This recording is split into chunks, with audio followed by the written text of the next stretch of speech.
molecules. This is an ant hill. The ants are busy building it. It takes many small grains of sand to make an ant hill. If you take a closer look at the grain of sand under a scanning tunneling microscope, you can see that even the small grain of sand consists of millions of particles which are minuscule in nature. These particles are called atoms. Atoms are the building blocks of all material. Atoms are made up of three types of particles called protons, neutrons and electrons. An atom has a central nucleus with protons and neutrons in it. Protons are positively charged and neutrons have no charge, so the nucleus is positively charged. Protons and neutrons are collectively called nucleons. Electrons are negatively charged and are located around the nucleus. An atom has the same number of negatively charged electrons as it has positively charged protons in the nucleus. Therefore, atoms are electrically neutral. Electrons are distributed in a definite path around the nucleus and are called shells or orbits. This concept was introduced by Niels Bohr. According to Bohr, different electrons revolve around the nucleus in their own different orbits. The atom has been compared to the solar system. In an atom, the nucleus is the sun and the electrons are the planets. Just like planets in the solar system, each electron revolves around the nucleus in its own different orbit.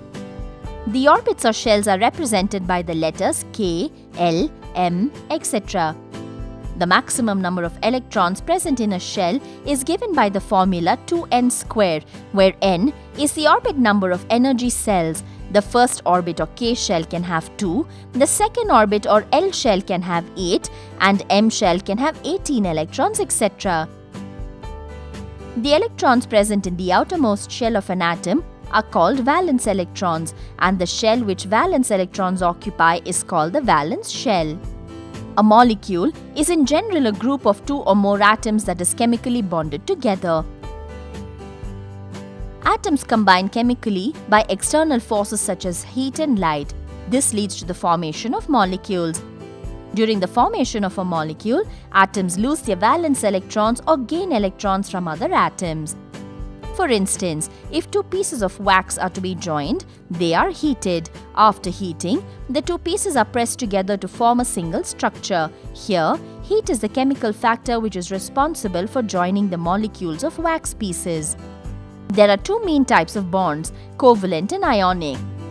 If a molecule is made up of atoms of the same element, it is called a homoatomic molecule. If the molecule is made up of atoms of different elements, it is called a heteroatomic molecule. Things to remember. Building blocks of matter that we see in the universe are atoms. Protons, neutrons and electrons constitute an atom. Protons have a positive charge and neutrons have no charge and electrons are negatively charged. The maximum number of electrons present in a shell is given by the formula 2n square. A molecule is a chemical bonding of two or more atoms. Bonds are classified as covalent and ionic. There are two types of molecules, homoatomic and heteroatomic.